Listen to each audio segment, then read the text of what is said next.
Hello everyone and welcome to this Video Some Frontier video. My name is Jay Wakefield. Now in my previous video I showed you guys a couple of IBM ThinkPad 380 ED machines. In this video I'm going to be showing you a machine from the range that succeeded the 380 machines. This of course is from the 390 series of machines. But first, let me kind of talk you through what I know about the different series, just to kind of put you in the picture. And the magically appearing cup of tea. Look at that. Magic. Anyway, the 300 series of ThinkPads were IBM's cheaper machines. And you had stuff like, I think the 365, for example, you know, that were quite early on. And then we had the 380 series, which were Pentium based. At one time I had a 380D, which had a Pentium MMX processor, 150 megahertz, clocked at 150 megahertz. Then some of you will remember in 2014 I got a ThinkPad 380E, which also was a Pentium 150, but this, unlike the 380D, had a passive matrix display, and unlike the 380D, did not have a CD-ROM drive.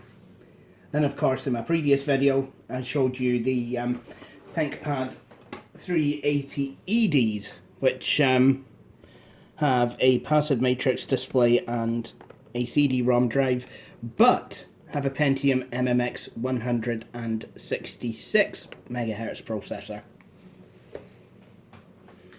Now, the 380 series ran up until, I want to say, 1998, when they had the 380Z, which I do believe, if it wasn't a Pentium MMX 233, it will have been a Pentium II 233, something like that. I can't mind.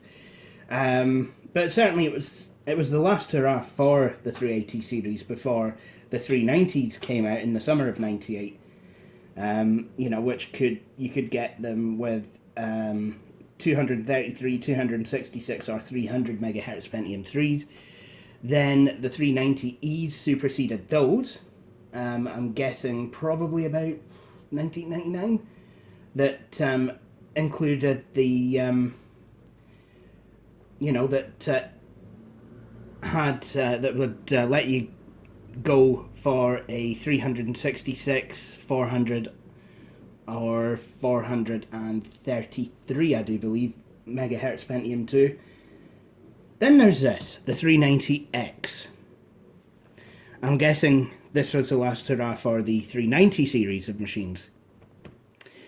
Now, these machines, unlike the other 390s, have a Pentium III processor. I've had one of these before. It was clocked at 500 megahertz. Not sure what this is clocked at, but I will certainly be looking to find out. And, you know, it's a ThinkPad with a Pentium III that's reliable. Or at least more reliable than the 20 series of machines where the T20, the A20, all those good things. Anyway, enough blathering on. Let's have a wee look at this machine. Now, I have had a 390 before. Blue Planet 64 viewers will remember it was the first computer that I obtained when I started collecting. And I loved that machine. I've lost it now, unfortunately. You know, but I remain on the lookout for another one. Anyway, on the left side of this machine, first thing you see, or don't, is a wee latch. So what I'm going to do is I'm just going to see if I can... Come on. There we go. A wee latch, which when pulled down, actually reveals a USB 1 port and an S-video out. So So you can connect this up to your television. I think these were made available with DVD-ROM drives, but more on that later. Then you have the power switch, and then I do believe the infrared sensor is here. And then there's nothing else on this side apart from a couple of vents underneath. Could be the speakers actually. Then on the front you've just got the lid catches, 1 and 2.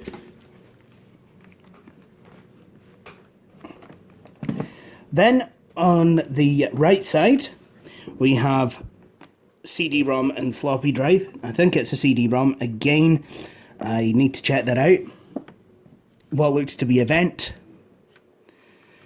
Then you've got 2 PCM-CIA Type 2, 1 Type 3 / card bus slots. And underneath that, you've got an analog volume control.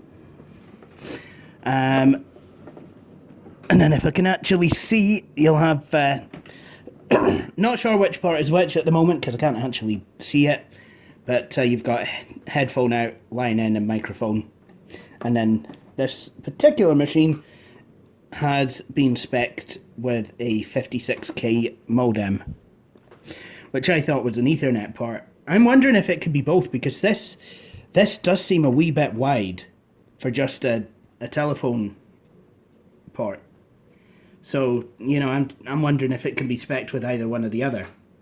I mean, an Ethernet cable will fit in here, but it won't do anything. In fact, just to show you, I have somewhere an Ethernet cable. If I can actually, yep, there we go. So if I do this right, then you should actually be looking at the Ethernet port and not just at nothingness. Okay, so and that goes in there, no problems at all. But it's for a telephone jack. On a normal modem, this cable would not fit. So yeah, I find that quite interesting.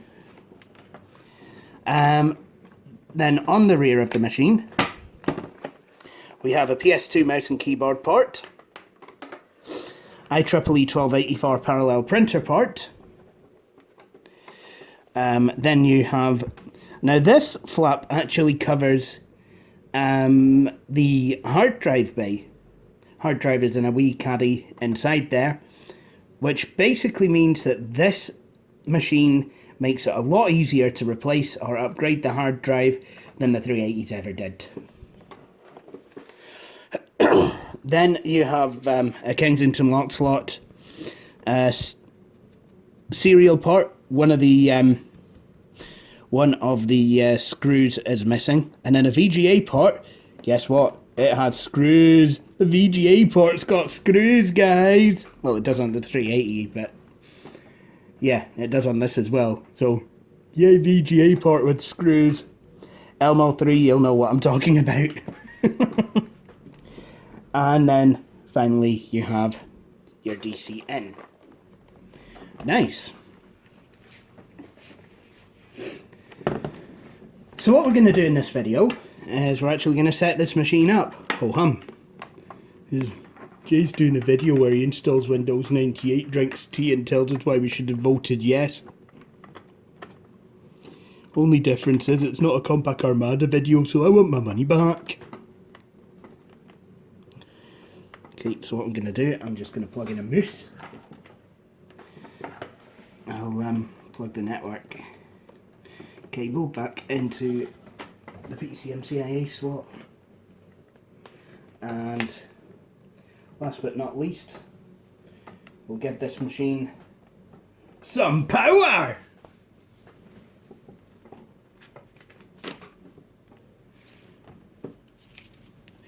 And we'll also give it a boot disk.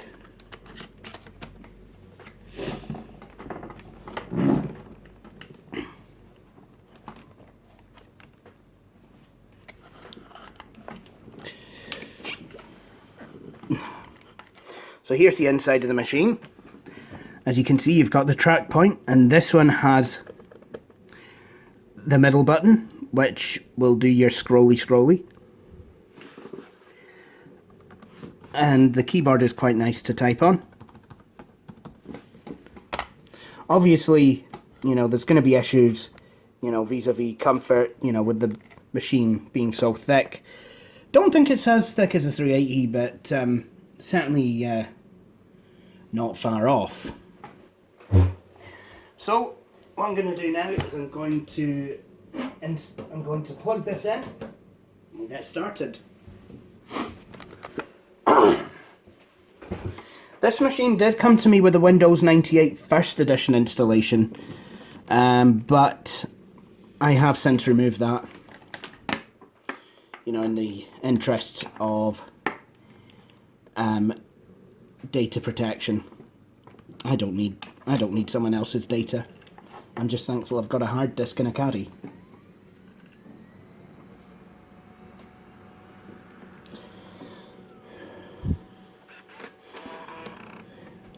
I do believe I did format and partition the hard disk, but I've just realised that I'm going to have to redo it, because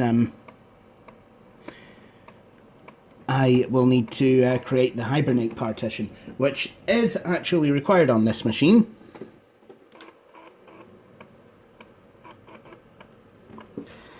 So I've done it wrong. I've actually started with CD-ROM support, and I really didn't need to.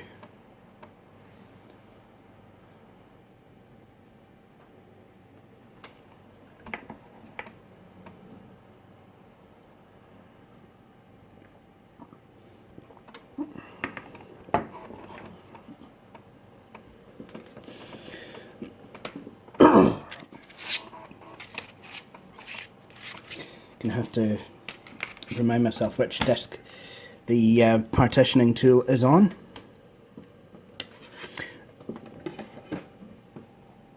But first, let's go into F disk, see if I made the partitions. No, I didn't. I didn't actually make any partitions. That is good. Looks like I knew what needed to be done. So I'm just going to quickly insert another disk.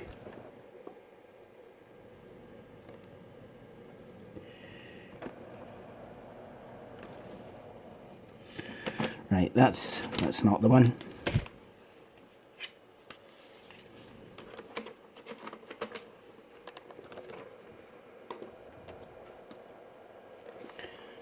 That's definitely not the one.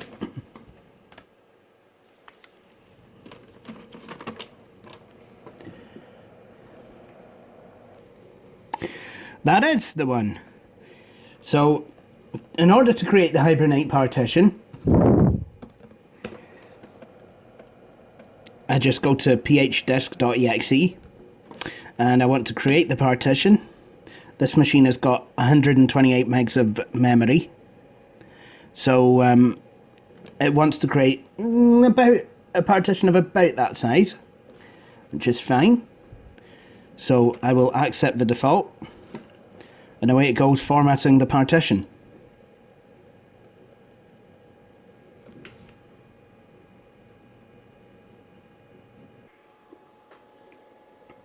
Okay, save to disk partition information. Partition starts at sector. Partition size is some size total. So it has been created. So what I'm going to do now is I'm going to swap these disks around and put the Windows 98 boot disk back in. Wait a minute. No, I think I should leave this disk in while this program's still up.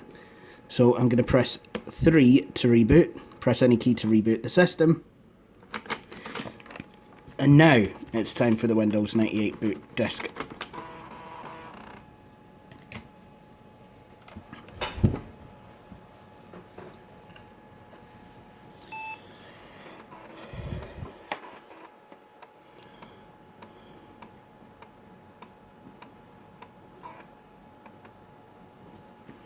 Start the machine without CD-ROM support because it's quicker.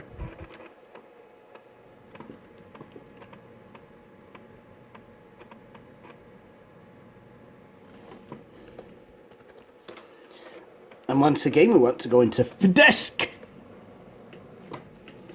Yes, enable large hard disk support. Now if I display the partition information, we see that a 141 megabyte partition has been created on the hard drive. Usage 1%. So what I want to do is just create a new primary partition. And literally, you would do that as normal. So just create DOS partition, create DOS partition or logical DOS drive. And then select one again. Press enter to make a primary DOS partition. And that's just a way to verify the drive integrity. Well, that's what it tells us anyway. Do we believe it? No, of course we don't. I'm getting on.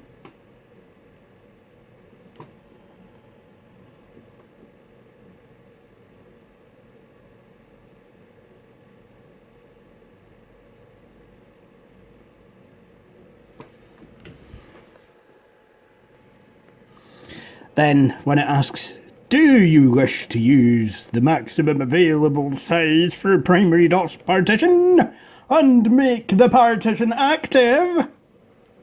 I'm going to select yes because I want to use the full drive.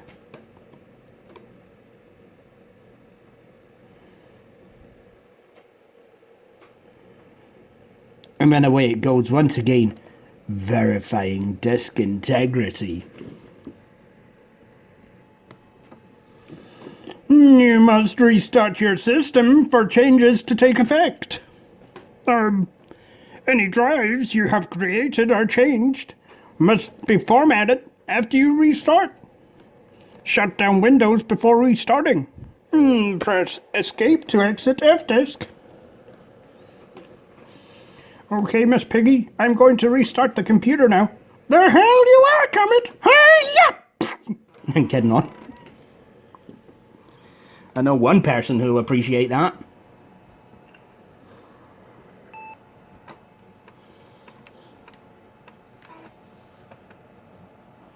Okay, so this time I actually do want to start with CD-ROM support, because we're ready to start formatting the drive, and as soon as the drive's formatted we can copy the files over.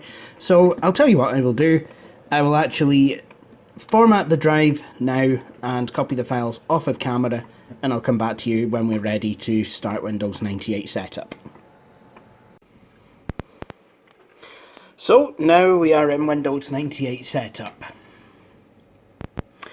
and as you can probably see, the screen is one of those that does tend to distort a bit, and to be honest, the ThinkPads would have these kind of distorty screens, whereas other screens, when they were doing LCD stretch, they would just appear a wee bit more blurry, which is more livable, actually, if I'm going to be completely honest. But the ThinkPads would stick with these screens for a wee bit longer than other manufacturers, Dell, Compaq. And to be honest, that did kind of, in my humble opinion, it kind of did ruin the whole ThinkPad experience a bit. But what you've got to remember about ThinkPads is that they were business machines, and that was it. They were never meant for any kind of gaming or anything even slightly consumer oriented. I mean, the fact that they had Windows 98, I think, is well, folks, it's just a pleasantry that IBM extended to its users and purchasers and its customers. Wasn't anything for making these machines more friendly to the home user, I tell you what. So, now we're away to install Windows 98. Talking of keyboard layouts, I was asked a question a couple of days ago, actually, by Jack Stavros of Jack's Variety Channel, formerly IBM ThinkPad R51. If Scotland became independent, would they change the keyboard layout? And, I think that's quite an interesting question. But my take on it is, if we became independent, depending on the currency that we use, I really don't think there would be a need to change a keyboard layout. I think it'd be overcomplicating things. I mean, chances are, you know, if we're not going to use a pound, then we'd certainly use a euro. I would say anyway. And, you know, you might be wondering, well, Jay, how do you get a euro on the UK keyboard? Well, number 4 key, what you do to get euro is you press Alt-GR and then the 4 key. And this works with any UK keyboard. I mean, it works on my Model M, which predated the euro by about 10 years. You know, just all it needs is right Alt-GR and the number 4 button, and there you go. So I think we would continue to use a keyboard layout in the same way that Australia uses the US keyboard layout. I mean, there's really no need to make complications where there isn't any. But then that is just, you know, that is just an educated guess on my part. You know, who knows what will happen. You know, hopefully Scotland will become independent, and, you know, this is a question of when rather than if. But, yeah. So that, I hope that answers the question, and, you know, in case anyone else had the question. Anyway, what I'm going to do is I'm going to let this install, and I will be back with you once we're at the desktop. So welcome everyone to Windows 98 2nd edition on the very, very pixelated desktop view thing, and let's sort this out.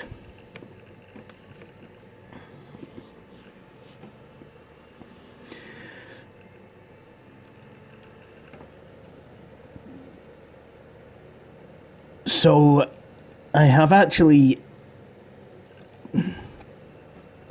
please excuse me here, I have actually downloaded a few drivers.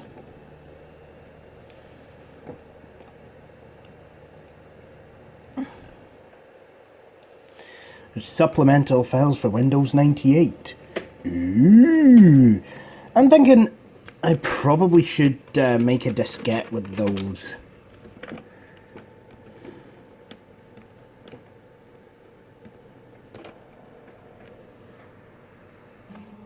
Cheap, nasty piece of shit floppy disk.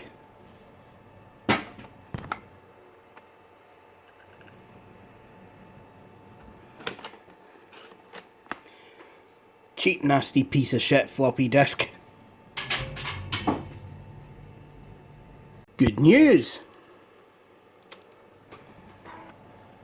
Not a cheap, nasty piece of crap floppy disk. So I have these supplemental Win9X files.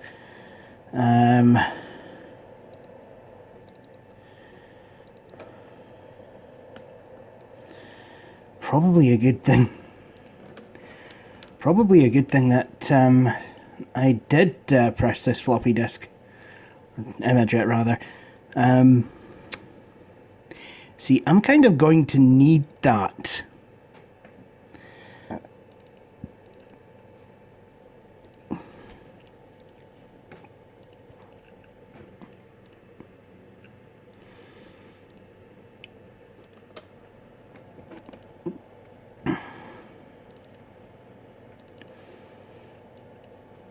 Hmm.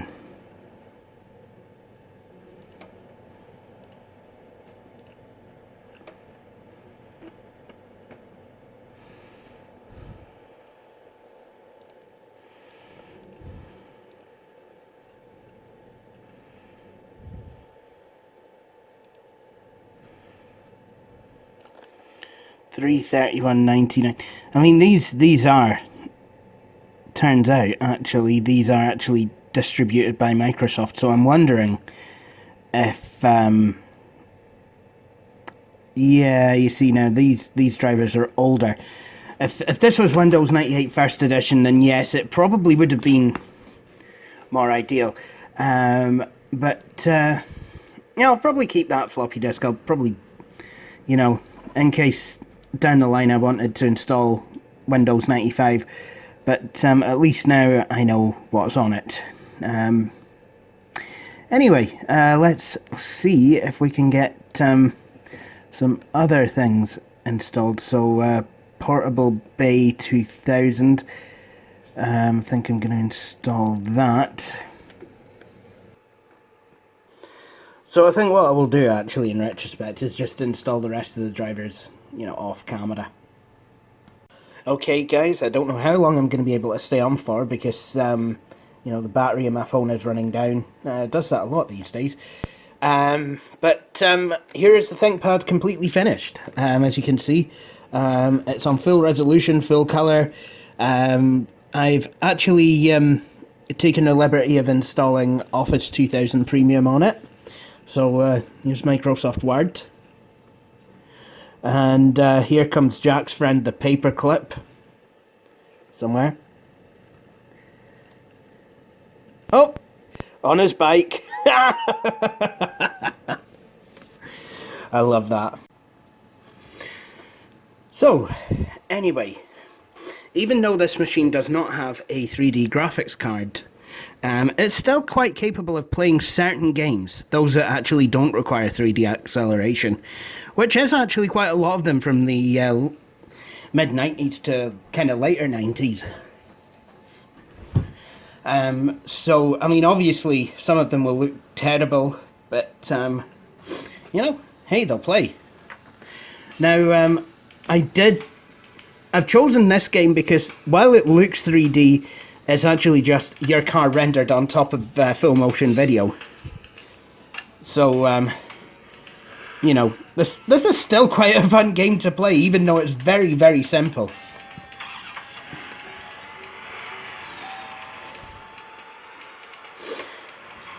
I never had a Hot Wheels car with the V8 engine. I think that must have been America only.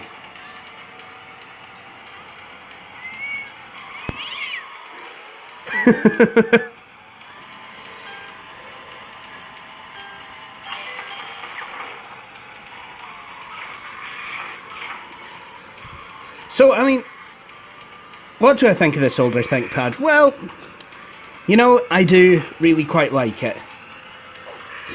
And while this particular one was not built in Scotland, a lot of them were. This one, I believe, was made in the Philippines, but you know, there was a lot. ThinkPads were either built probably in the Philippines, in Mexico, or in Greenock in Scotland. So, I mean, you know, if you get one of these that was made in Greenock, I always do that. I always crash into that discarded F1 car. If you get one of the ones that was made in Greenock, it kind of just shows that Scotland can do manufacturing. It's just a shame that Lenovo doesn't use that plant now. That would be quite good.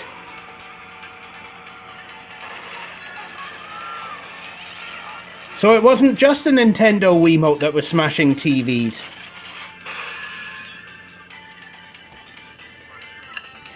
Let's have another race. It's oh,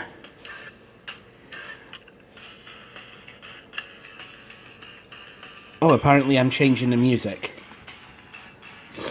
So this one's a wee bit more tricky, but you do go through some wicked tubes. Woohoo!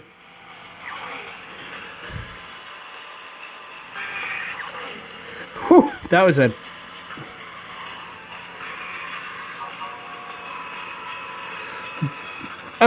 level crossing. Great! Ooh, green tracks. Oh my goodness. Welcome, ladies and gentlemen, to the Battle of Britain.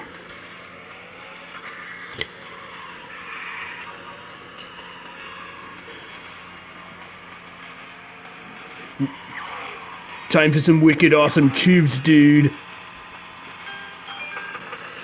Ah, yeah.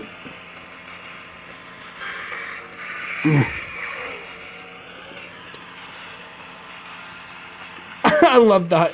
It's you bouncing on someone's bed. Oh, I think we need to exchange insurance details. And you.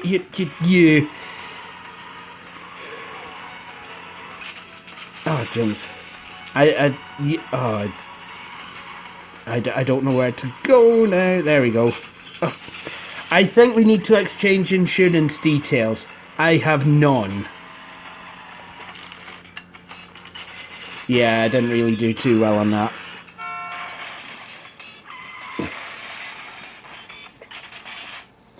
So there you have it. So that's the ThinkPad 390X set up now and all ready to go, working. And that, I think, concludes this video. I hope you've all enjoyed watching this video. If you have, please feel free to subscribe to Videos on Frontier, like Videos on Frontier on Facebook, and indeed follow myself on Twitter. The URLs will, of course, follow up.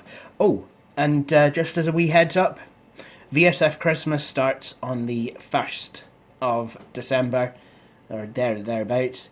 But I'm not going to be doing 25 videos this year. I'm sorry, I just could not maintain that much. So actually that'll be good news for all of you, because it means you don't have to watch one of my videos every day on the run up to Christmas. But I do have a few games that are now starting to be planned for VSF. A couple of requests from Billy, so I think you can imagine what that will entail. Plus on Christmas Day, we're going to review another computer. I think we did that last Christmas, if I remember rightly. And there might even be another visit to the Aberdeen Christmas Village, if anything, just to troll the bloody hell out of it. So there's all that coming up. So please stay tuned. And thank you for watching. Cheery bye.